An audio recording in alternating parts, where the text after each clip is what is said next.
Alright, so ito po ang inyong abang lingkod mga kapatid, no? Si Brother John Ray. At tayo po ang naatasan sa gabing ito na magbigay po ng topic, no?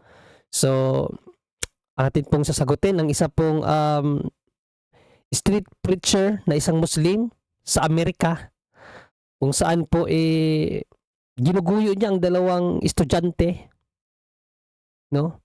At binasahan ng Biblia, tapos pinahayagan na hindi Diyos ang ating Panginoong Jesucristo, dahil sinabi daw ng ating Panginoon sa Mark 13:13 na hindi niya alam ang oras.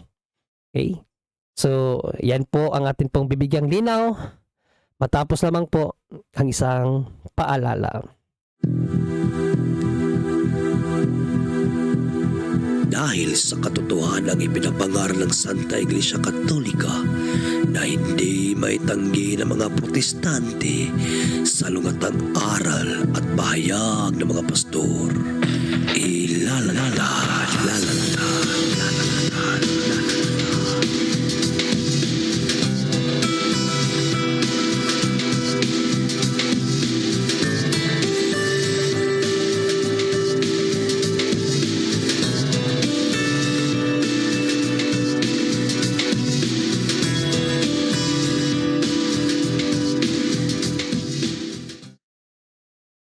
Bag sauce simbahan.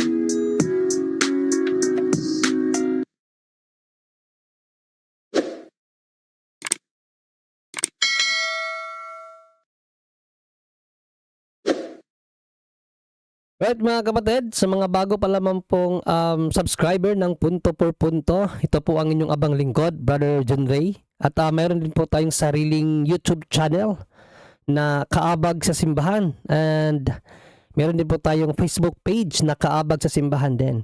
So, hinihikayat ko po kayo na i-like and follow po yung Facebook page natin.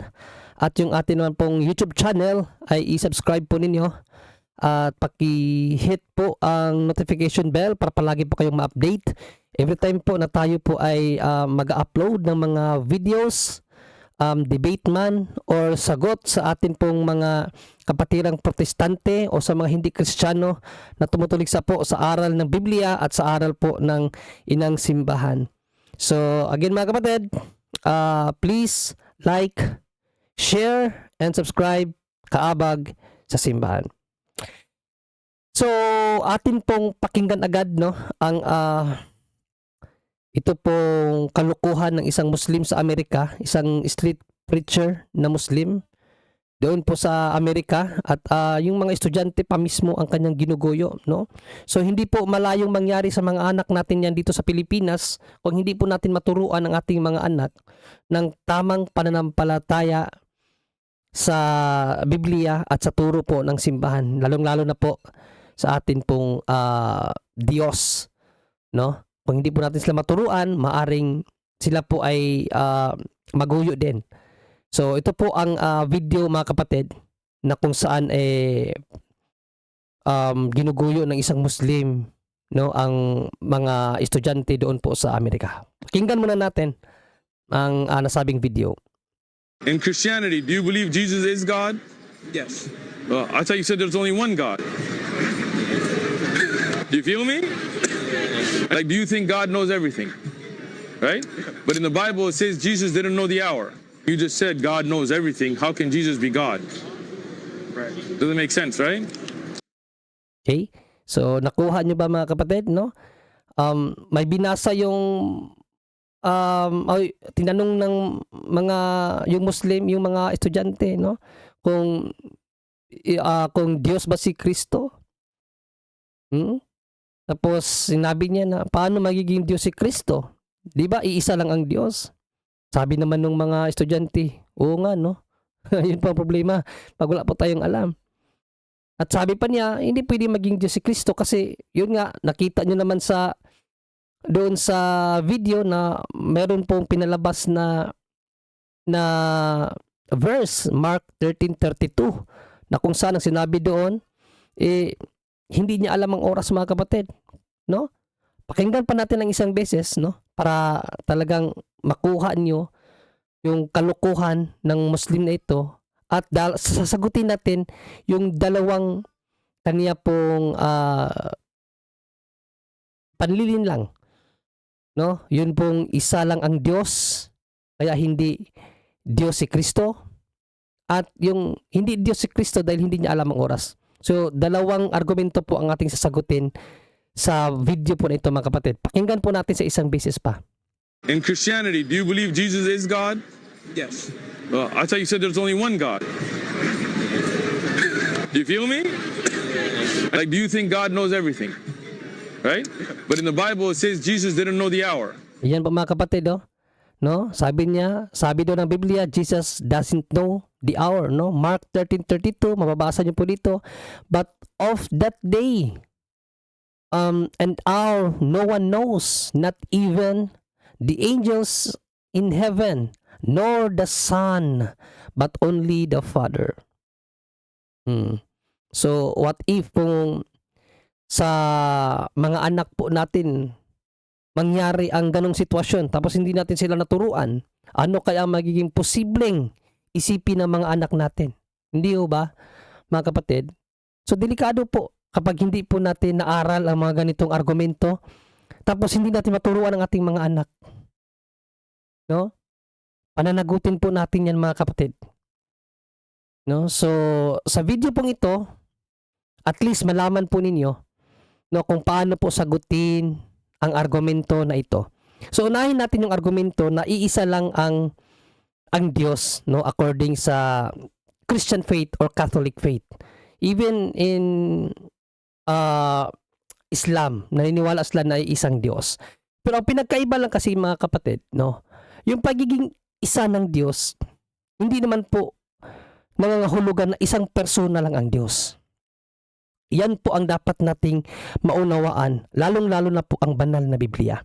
Since ginagamit nila ang banal na Biblia para pamalian ang ating aral, so gamitin din natin ang banal na Biblia para ipaalam sa kanila na ang nag-iisang tunay na Diyos sa Bible ay hindi isang persona lang, mga kapatid.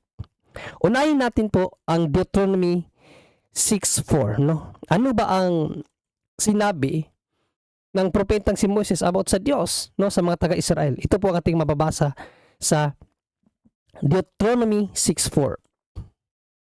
Hear, O Israel, the Lord our God is one Lord. Okay? Again, sabi ni Moses, Hear, O Israel, the Lord our God is one Lord. So yung one po na ginagamit dyan, mga kapatid, sa Hebrew text is Echad. Okay? Echad. Yan po ang Hebrew text na ginamit dyan. Pakita ko sa inyo kung ano ang Hebrew text ng one, no, according po sa Hebrew text. Ito po, no, ang Deuteronomy 6:4. Ayan, Deuteronomy 6:4. Anong sabi dito? Hear Israel, Yahweh our God, Yahweh is one.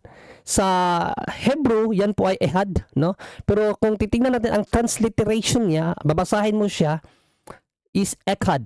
Yan po ang kanyang transliteration, Echad, no? So, ang Echad, mga kapatid, hindi po siya isa lang ang meaning, no? Pwedeng alone or all together. Actually, sabi dito, dalawa ang kaniyang ang kaniyang definition. Una, properly united one. So pag sinabi mong united one, nagkakaisa or pinag-isa. Yan po ang united one, no? Ang pangalawa naman, ordinal one or numerical one, yung isa lang talaga na one. Yan po ang ibig po sabihin ng Echad sa Bible. So when we say one in biblical perspective, not automatically referred as cardinal one. Okay? So yung pagkasabing one Lord, mga kapatid, hindi po nangangahulugan na isang persona lang ang Diyos. So bakit po ba natin ito nasabi at paano natin napapatunayan? Dahil ang salitang ekad, ginamit din po yan sa Genesis na pumapatungkol sa dalawang persona. Like ni Adam and Eve. Diba? Dito po sa Genesis 2, mga kapatid, Genesis 2:24, ginamit po yung salitang ekad not as one not refers sa one person lang. Okay? In Genesis 2:24, pakita ko po sa inyo, no? Na ang one po sa Bible does not merely mean one person. Okay? Ito po ating mababasa sa Genesis 2:24. Therefore shall a man leave his father and his mother, and shall cleave unto his wife, and they shall be one flesh.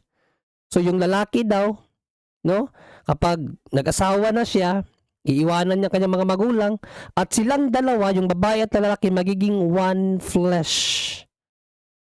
Right, mga kapatid? No? So, yun pong one dyan, kung titingnan mo sa Hebrew, ekad din po ang pagkagamit. O, basahin, pakita ko sa inyo, no? In Genesis 2:24, pakita ko sa inyo na ekad din ang ginamit dyan sa Genesis 2:24, mga kapatid. Kaya, hindi agad unawain na pag one is one person lang, no? Kasi ekad din po ang ginamit dito sa Hebrew text sa Genesis 2:24, mga kapatid. Ito po, mababasa natin, no? Kita nyo, Genesis 2:24. Therefore shall leave a man his father and mother, and be joined to his wife, and they shall become flesh one. O, one din ang ginamit. Pero dito ehad, no? Ekad din, ekad sa Hebrew, ekad, yung binasa natin kaganina. Ekad sila, pero man and woman ang refer sa one, mga kapatid. So, in biblical language, yung one does not merely mean one person. Sometimes refer as united one, no? Maaring dalawa, tatlo, or kalahatan. Mga kapatid, even sa lingwahe natin ngayon, sometimes ginagamit yung salitang one as unified one. Halimbawa, yung mga Islam, di ba, naniniwala sila na isa lang ang katuruan ng mga Muslim. Sila bilang mga Muslim, they are one, they are united. Yung pagiging isa ba nila, isa lang ang persona ng kamusliman.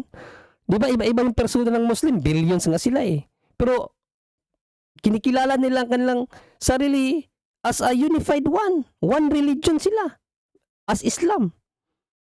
Pero hindi isang persona ang kanilang kinasasakupan. Napakarami nila, billion din sila. Di ba? So yan po ang paggamit sa salitang one. Kaya yung sinabi na one Lord, Yahweh our God is one Lord, hindi po agad nangangahulugan yun na isang persona lang ang Diyos natin. So paano naman natin nalaman na hindi lang isang persona ang Diyos? Dahil ang Diyos mismo nag-reveal sa kanyang sarili. O, basahin natin ang Genesis 1:26. No? Ano bang pakilala ng Diyos sa kanyang sarili? Siya ba isang persona lang? O, tingnan natin ang Genesis 1:26 to 27. Ito po ang ating mababasa, mga kapatid. And God said, nagsalita dito ang Diyos sa God said. Ang sabi ng Diyos, let us. Plural, personal pronoun po yan, mga kapatid. No, plural, hindi singular. Let us make man in our, plural again, image, and after our likeness, and let them have dominion over the fish of the sea, and over the fowl of the air, and over the cattle, and over all the earth, and over every creeping thing that creepeth upon the earth. 27. So God created man in his own image. In the image of God created he him. Male and female created he them. So ano na po tayo? Image of God po tayo, mga kapatid. No? We are likeness and image of God. Okay? So paano ba natin ito maikokonekta sa Diyos na yung pagiging likeness and image po natin? Tayong mga tao, ginawa tayo ng Diyos as human being. Kaya nga tinawag tayo na human being, no? So as human being, we are one. Wala namang ibang human being na iba sa atin. So pag sinabing human being, tao, iisa lang po tayo, no? Pero iba-iba po ating persona. Ang dami natin. No? So paano ba create ng Diyos ang tao? O basahin natin mga kapatid. Dito kayo ma-amaze sa Bible. No, na napaka-ano po talaga ang Bible, napaka-accurate po, no? In Genesis 2:7, no? Tingnan natin kung paano na Genesis 5:1, no? Genesis 5:1-2 mga kapatid. Ang sabi dito ng Diyos, "This is the book of the generations of Adam." So si Adam, alam na natin ang pinakaunang tao, no, pinangalan ng Adam. Yan ang kanyang pangalan, Adam. In the day that God created man, so ito pong man, sa Hebrew po nito is Ha-Adam. Man, Ha-Adam. Pumapatungkol sa humanity. Okay? Ha-Adam, humanity ang pinapatungkulan po dyan. In the likeness of God made He him. Sino yung him? Si Adam. Ito kayo magugulat mga kapatid kasi yung Adam, pinangalanan niyang them. Okay? Di ba? Ang pagkakaalam natin si Adam is a man. No? Siya yung unang tao na ginawa ng Diyos, si Adam. Sa 2, male and female created them. Yung Adam, naging them. And blessed them and called their name Adam. Kita yung mga kapatid? Yung Adam, hindi lang isang meaning. Tumutukoy siya sa pangalan ng isang tao, but tumutukoy din siya sa humanity. Kita niyo? So yung one name na Adam or yung humanity is Adam. Mga kapatid, in the day when they were created, no? Yung one Adam is Adam. So yan po ang misteryo ng Bible, mga kapatid. No? So katulad ng humanity na likeness and image of God, na mayroon po tayong one name as Adam. Pero iba-iba po yung persona natin. So same as God, na likeness natin, iisa lang din yung pagka-Diyos nila, pero tatlo po silang persona. So yun po ang Diyos sa Bible, na iisang Diyos, hindi po nangangahulugan na isang persona lang. Mga kapatid, no? Katulad ng tao na kanyang ginawa, Adam, sa Hebrew Adam, pero yung Adam is them. Hindi tumutukoy sa personal person yung Adam, kundi sa kalahatan ng mga tao. Lahat tayo is Adam. Ikaw, ako, sila, tayong lahat, pati Muslim, Adam yan. Humankind, humanity, we are one. Mga kapatid, na create ni God as being, no? Human being. Iisa lang po tayo, o human being. Pero iba-iba po ating persona. So, same as God, no? God in His nature is only one, yung pagka-Diyos, but in the persons of God, distinct. No? At yun nga po ang nireveal ni Panginoong Jesucristo, na Father, Son, and Holy Spirit. So again, yung pagiging one God sa Bible does not mean one person lang ang God. No. Dahil ang Diyos na mismo nagpakilala sa kanyang sarili na siya po ay hindi isang persona lang. No? Genesis 1:26 and 27, ang sabi ng Diyos, "Let us make man in our own image." Okay? So, hindi po isang persona lang ang Diyos, mga kapatid. according to the Bible. Bible ang ginamit nila, so Bible ang sasagot sa kanila. Kaya mali po ang pang-uunawa ng mga Muslim na gumagamit ng banal na kasulatan, mga kapatid. Sana malinaw sa inyo yon. Dito naman tayo ngayon sa ikalawang argumento. Mark 13:32 na hindi alam ni Kristo ang oras kaya hindi siya Diyos. Basahin muna natin, mga kapatid, ang nasabing talata, no, sa Mark 13:32. Ito po ating mababasa. Ngunit tungkol sa araw o oras na yaon ay walang nakakaalam. Kahit ang mga anghel sa langit, kahit ang anak, refer kay Panginoong Kristo, kundi ang Ama. Okay? So sabi ng Muslim, kung Diyos pa siya, bakit hindi niya alam ang oras? Di ba ang Diyos is all-knowing? Sabi naman ng estudyante na tinanong, oo nga no, pag-ganun ng pag-ganun sa ulo, oo nga no. Yun po ang problema pag hindi natin alam at hindi po naturuan ng mga bata ng tamang argumento, mga kapatid, no? So paano ba natin sagutin to, mga kapatid, no? Sa pag-aaral po sa Christology, basic po ito, mga kapatid, no? Unang-una po ito, basic po ito na ang ating Panginoong Kristo po ay mayroong dalawang katangian, being God and being man. Ibig sabihin, meron siyang kalikasang tao. So, hindi po natin dapat ikagulat na may mga revelation sa Bible ng ating Panginoong Kristo is may limitasyon. No? Halimbawa, tulad po sa Luke 2:52, no? Basahin ko po sa King James Version, ito po ating mababasa. Luke 2:52. And Jesus increased in wisdom and stature and in favor with God and man, no? Ang ating Panginoong Kristo daw, ang kanyang karunungan ay nag-i-increase at ang kanyang pangangatawan nag-i-increase daw. So may Diyos bang ganyan na nag-i-increase ang karunungan? Di ba ang Diyos is all-knowing? No? Alam niya ang lahat. Tapos ba't nag-i-increase ang karunungan? Dahil again, Christ, according po sa theology, has two natures. Divinity and humanity. So sapat po ng kanyang humanity, normal po na may mga limitasyon.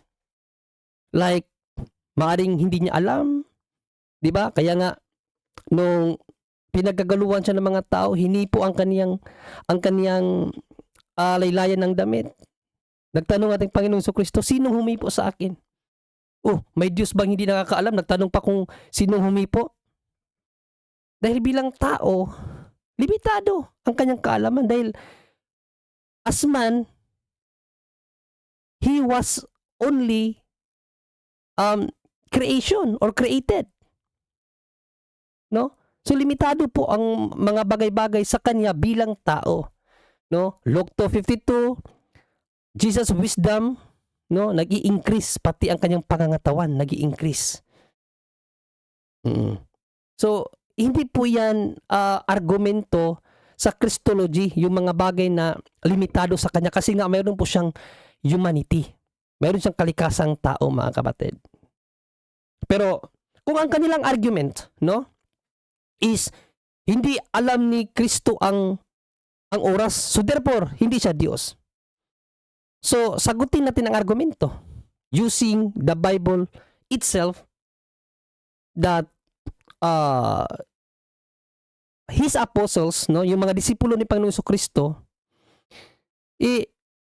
alam ni Kristo ang lahat bago siya namatay, nung siya ay muling nabuhay, at nung siya ay nasa langit na. Alam ni Kristo ang lahat ng bagay, even the mind and heart of ng mga tao. Alam na alam ni Kristo. So kung hindi pa siya Diyos, bakit alam niya ang lahat ng mga bagay? Kung yun pala ang kanilang appetite, no, na para masabing Diyos si Kristo, dapat alam niya ang lahat ng bagay using the Bible. Kasi ang gamit nila Bible, di ba? So ipakita natin sa kanila na sa Bible, alam ni Kristo ang lahat ng bagay. Before siya namatay, after siyang namatay, nung nag-resurrect siya, at nung umakyat siya sa langit, alam pa rin niya ang lahat ng bagay, mga kapatid.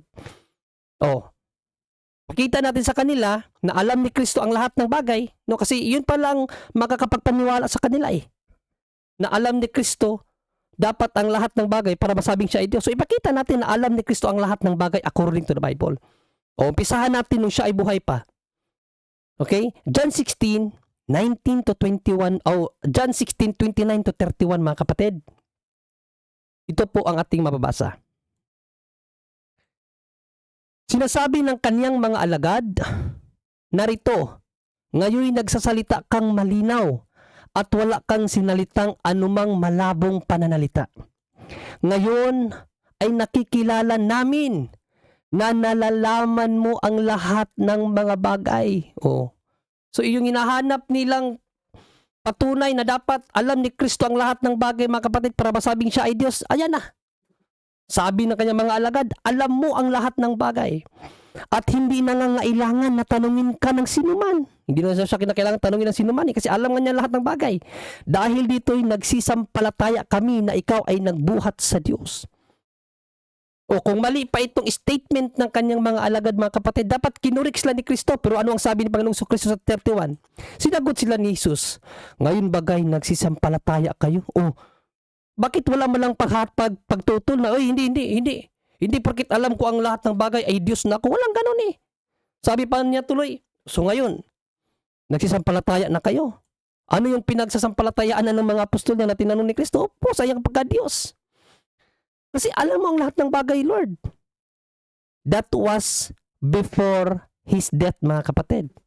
So how about after His death, His resurrection? Alam pa rin ba ni Kristo ang lahat ng bagay? 21:17 of John. Basahin naman natin. Alam pa ba ni Kristo ang lahat ng bagay nung siya ay nag-resurrect?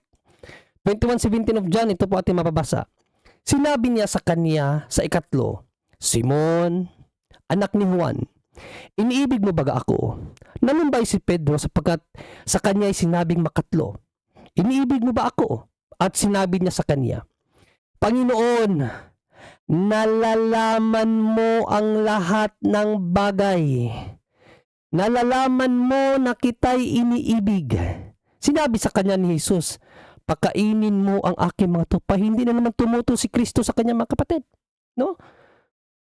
Hindi na naman sinabi ni Panginoong Kristo, Hoy Pedro, mali ka dyan. Huwag mong sabihin na Diyos ako kasi alam ko ang lahat ng bagay. Walang ganun. Wala pong pagtutol sa sinabi ni Pedro. Nalalaman mo ang lahat ng bagay. So again, na-prove na naman natin na alam ni Kristo ang lahat ng bagay. So maniniwala na ba sila? Dahil yun ang kanilang appetite na dapat may mabasa kayo na alam niya ang lahat ng bagay kasi sinabi niya hindi niya alam ang oras eh. May nabasa tayo mga kapatid. So maniniwala na kaya sila na Diyos ang ating Panginoong Kristo. So how about nung nasa langit na siya mga kapatid, alam pa rin ba ni Panginoong Kristo ang lahat ng bagay? So tingnan po natin ang revelation ni John. No, St. John sa Revelations 2:18 to 23. Pero babasahin na lang natin yung 18, 19, and then 23 para makasave tayo ng oras mga kapatid. Alam pa ba ni Kristo ang lahat ng bagay? O basahin natin. Nasa langit na siya nito, no? Nagpapakita na lang siya para magbigay ng revelation sa kanyang mga alagad. Ito po ating mababasa. At papatayin ko ng 18 muna, sa 18 muna natin basahin. Sabi sa 18, at sa anghel ng iglesia sa Tiatira ay isulat mo, ang mga bagay na ito ay sinasabi ng anak ng Diyos. So ang nagsabi dito, ang anak ng Diyos, ang ating Panginoong Kristo, na may mga matang gaya ng ningas ng apoy at ang kaniyang mga paa ay gaya ng tansong binuli. Ano ang pinapasulat ng anak ng Diyos? Nalalaman ko ang iyong mga gawa. Ano daw? Nalalaman niya ang mga gawa at ang iyong pag-ibig at pananampalataya at ministeryo at pagtitiis at ang iyong mga huling gawa ay higit kaysa mga una. Si Kristo ang nagsabi niyan mga kapatid, alam pa rin niya. Sa 23, anong sabi sa 23? At papatayin ko ng salot ang kaniyang mga anak at nalalaman ng lahat ng mga iglesia na ako'y yaong sumasaliksik. Ano daw? Malalaman daw ng lahat ng mga iglesia na ako yaong sumasaliksik ng pag-iisip at ng mga puso at bibigyan ko ang bawat isa ayon sa inyong mga gawa. Mga kapatid, napakalinaw dito. Ako yaong may pinupoint ng ating Panginoong Kristo na sumasaliksik ng pag-iisip at ng mga puso. Sino ba yung yaong na yan na nakakasaliksik ng pag-iisip at mga puso? Sino ba yan? 1 Kings 8:39 mga kapatid. 1 Kings 8:39, ito ating mababasa. Sino ba yaong nakakabasa ng isip at puso? 1 Kings 8:39. Dinggin mo nga sa langit na iyong tahanang dako, at ikaw ay magpatawad at gumawa. At gumanti ka sa bawat tao ayon sa lahat niyang mga lakad, na ang puso ay iyong natataho, sapagkat ikaw lamang ang nakakataho ng mga puso ng lahat ng mga anak ng tao. Mga kapatid, Diyos lang ang nakakataho, no? O nakakasisid sa puso ng lahat ng mga tao. Diyos lang, mga kapatid. Ano sabi ni Panginoong Jesucristo doon sa Revelation ni St. John? Ako yaong sumisisid sa puso at isip ng mga tao. Diyos ang nakakabasa ng isip at puso, mga kapatid. Even in Psalm 44:21. Psalm 44:21, ito din natin mababasa. Hindi ba't sisiyasatin ito ng Diyos, sapagkat nalalaman niya ang mga lihim ng puso? Diyos ang sumisiyasat, mga kapatid, sa puso, lihim ng puso ng tao. Diyos ang sumisiyasat, at Christ claimed that according sa Revelation ni St. John. Ako yaong, no? May pinupoint si Panginoong Jesucristo doon eh. Siya kasi yung nagsabi kay St. John na isulat mo ito. No? Anong pinapasulat niya? Ako yaong sumisiyasat sa isip at puso ng mga tao. According sa Old Testament, sino daw yung sumisiyasat sa isip at puso ng mga tao? Ang Diyos lamang. Di ba? Napakalino, mga kapatid. Ang ginamit niya ng argumento kanina ay ang Gospel of Mark, no? Na hindi Diyos si Kristo, kasi sinabi niya dito eh, hindi niya alam ang oras eh. Mga kapatid, since si Mark ang kaniyang ginamit na reference para sabihin hindi Diyos si Kristo, di ibigay din natin ang talata na kung saan sinabi ni Mark, pinaalam ni Mark, no, yung mga ginawa ni Kristo, patunay na siya ay Diyos. Kasi the Gospel of Mark, hindi lamang po isang verse.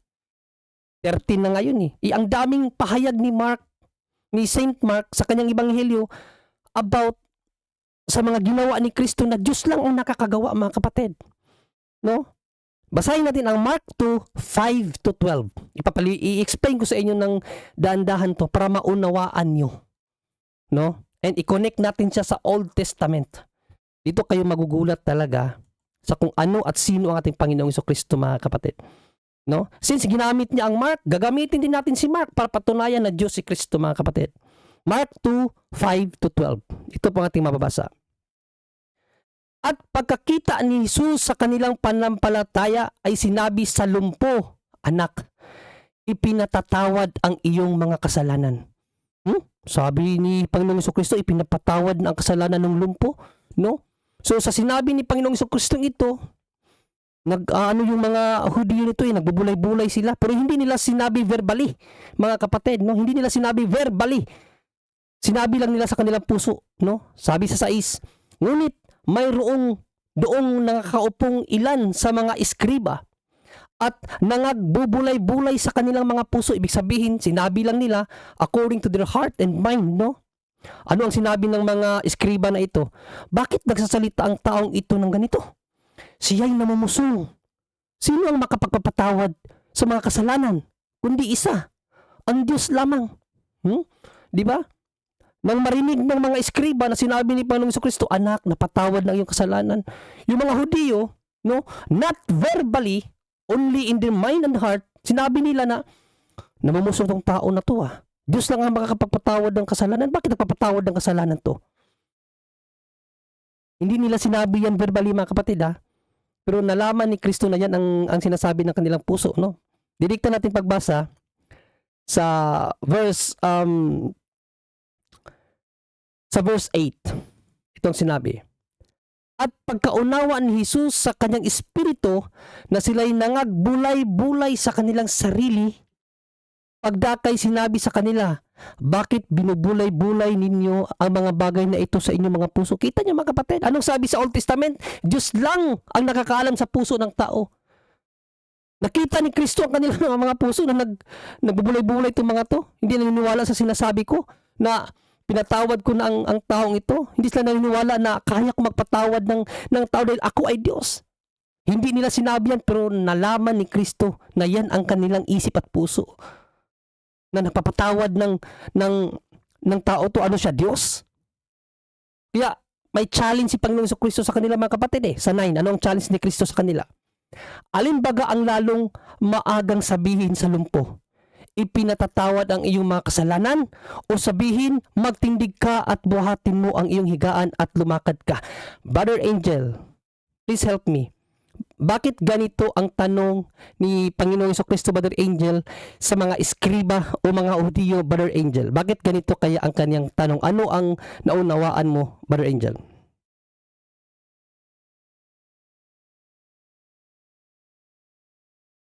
Dapat konteksto uli yan ng simbahan, bro. Ikaw na magpaliwanag dyan. Okay, sige. Okay na, so ibig sabihin, hindi din na nakuha ni Brother Angel ang Oo. point ng ating Panginoong Kristo, mga Ayoko kapatid. magkamali dyan. Mm. Baka may Okay. naisip ako pero mas maganda galing sa simbahan mismo. Okay, hindi ho ba ang pinagbubulay-bulay ng mga Hudiyo sa kanya is, bakit nagpapatawad to ng kasalanan? Diyos lang ang nagpapatawad ng kasalanan. Mm. Di ba? Yun ang reklamo ng mga Hudiyo na hindi nila sinabi verbally, pero nalaman ni Kristo ang anong sinasabi ng kanilang puso. Kaya binigyan sila ng challenge. Sila alam nila na Diyos lamang. Kaya binigyan sila ng challenge ni Kristo. Anong sinabi ni Panginoong Kristo? Alin ba ang mas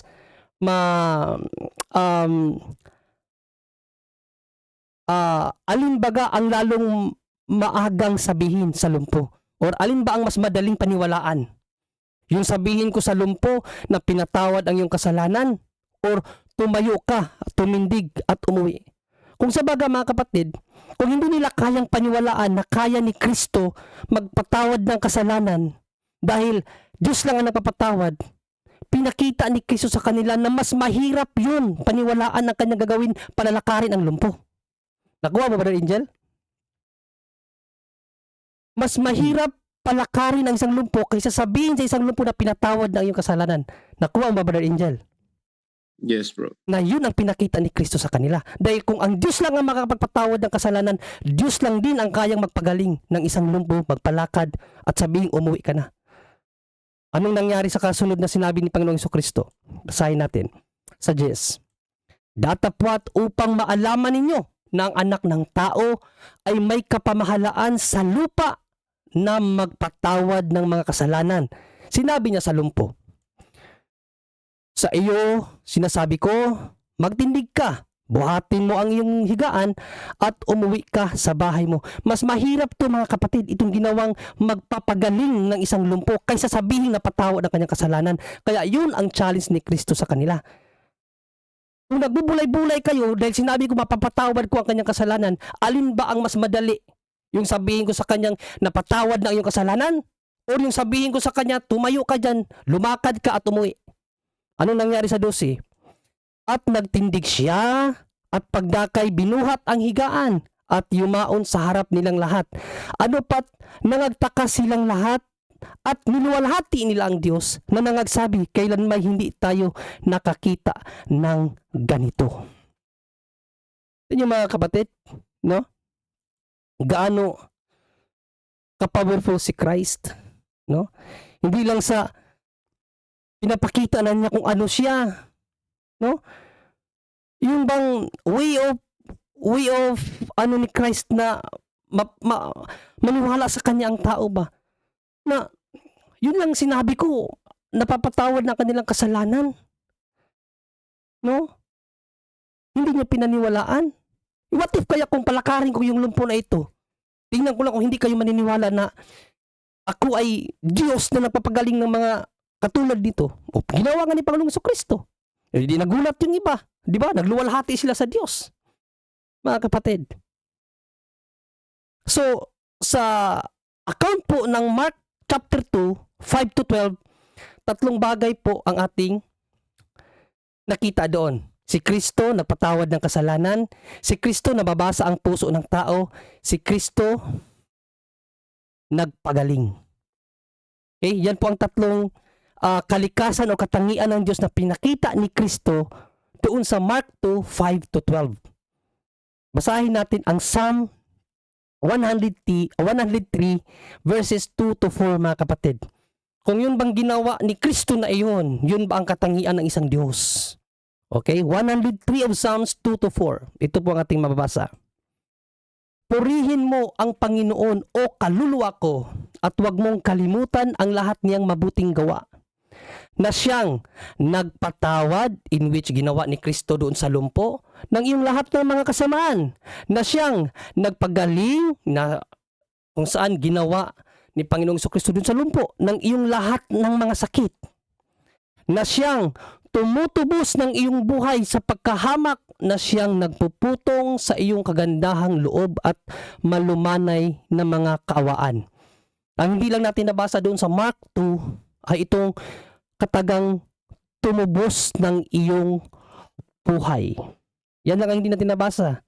But, mayroon bang talata sa Bible na tinubos ni Kristo ang sangkatauhan sa pamamagitan ng kanyang sariling dugo? Sayin po natin, no? 1 Timothy, mga kapatid, chapter 2, verses 5 and 6. Ito po ang ating mababasa.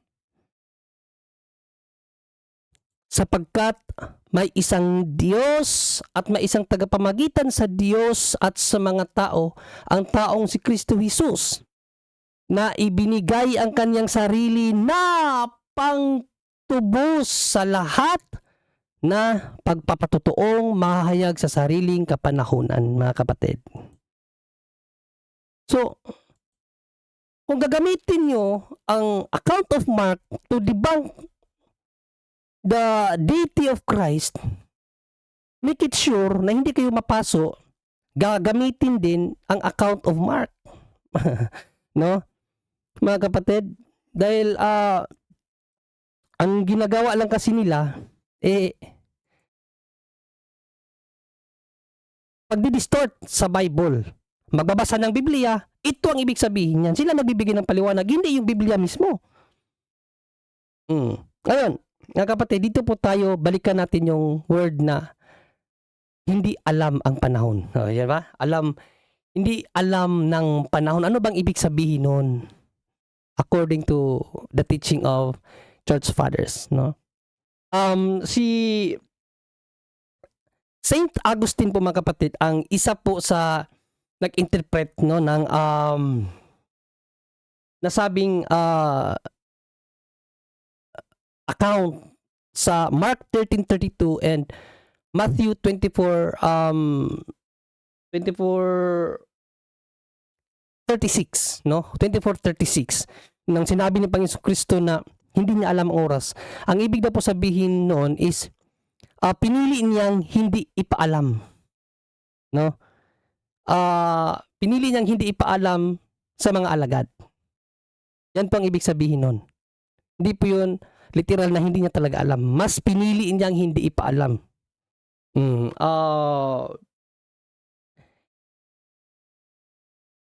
Ano ba yung pagkasabi doon?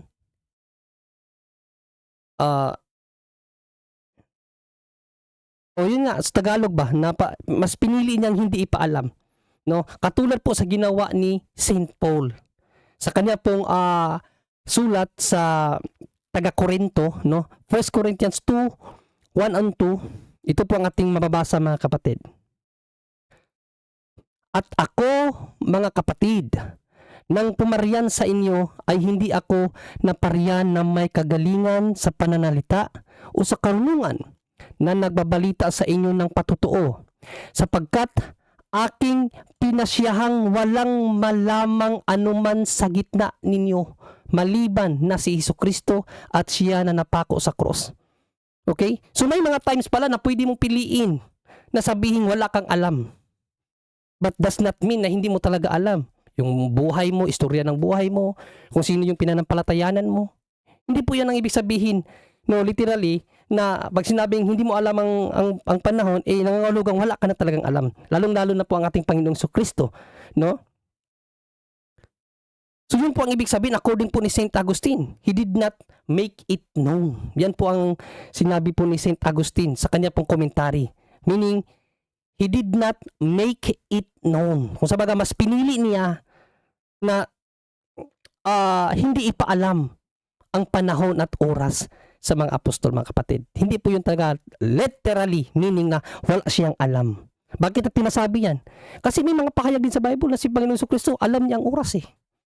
Basahin natin ang John 17:1 mga kapatid.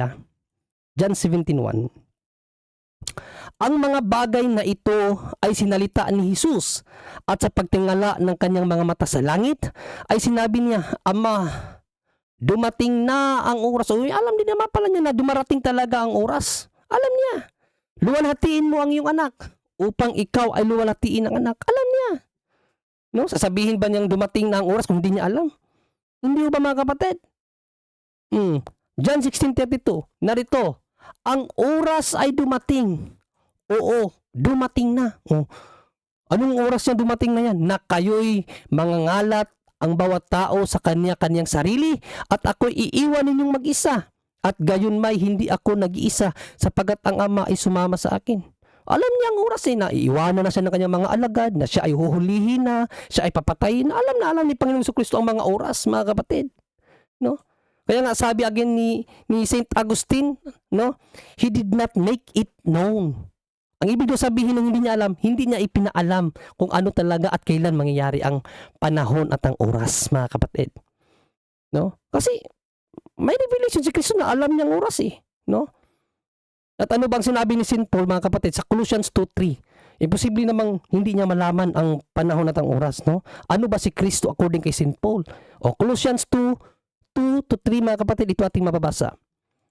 Upang mga aaliw ang kanilang mga puso sa kanilang pagkakalakip sa pag-ibig at sa lahat ng mga kayamanan ng lubos na katiwasayan ng pagkaunawa upang makilala nila ang hiwaga ng Diyos sa makatuwid bagay si Kristo na siyang kinatataguan ng lahat ng mga kayamanan at ng karunungan at ng kaalaman.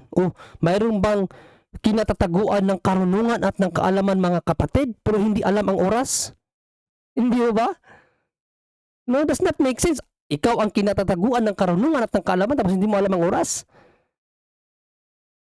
Kaya nga sabi ni Saint Augustine, mga kapatid, he did not make it known. Meaning, mas pinasya ni Panginoong Jesucristo na hindi ipaalam sa mga apostol ang panahon at ang oras. Katulad ng sinabi ni Saint Paul. Ano yung sinabi ni Saint Paul? Basahin natin ulit sa 1 Corinto 2:1-2. Diniktan na natin sa 2. Anong sinabi ni Saint Paul? Sapagkat aking pinasyang walang maalaman anuman. Di ba? Mas pinili ni Paul na sabihin wala siyang alam ng anuman. Imposible naman wala siyang alam kahit anuman. Hindi niya ba alam pangalan niya? Hindi niya alam kung saan siya nakatira? Hindi niya alam kung anong pinanggalingan niya? Hindi niya alam kung ano yung pinapangaral niya? Di ba? Pero mas pinili ni Saint Paul na mas pinasya niyang walang maalamang anuman sa gitna ng mga Kristiyano maliban na si Jesucristo at siyang napako sa krus. Okay, mga kapatid? So, yun po ang turo po, no, sa Christology about hindi pagkaalam ng oras. That's not a literal sense, mga kapatid. At naway nakatulong po ito ng malaki sa inyo at aralin niyo po kung paano ko rin po ito inaral para maituro po ninyo sa inyong mga anak para hindi po matulad ang inyong mga anak sa mga false preachers na pumupunta sa lansangan at naghahanap ng mga weak Christians or weak Catholic tapos tatanungin kung Diyos si Kristo, bakit hindi niya alam ang oras. Maraming salamat po at naway marami tayong natutunan sa gabing ito.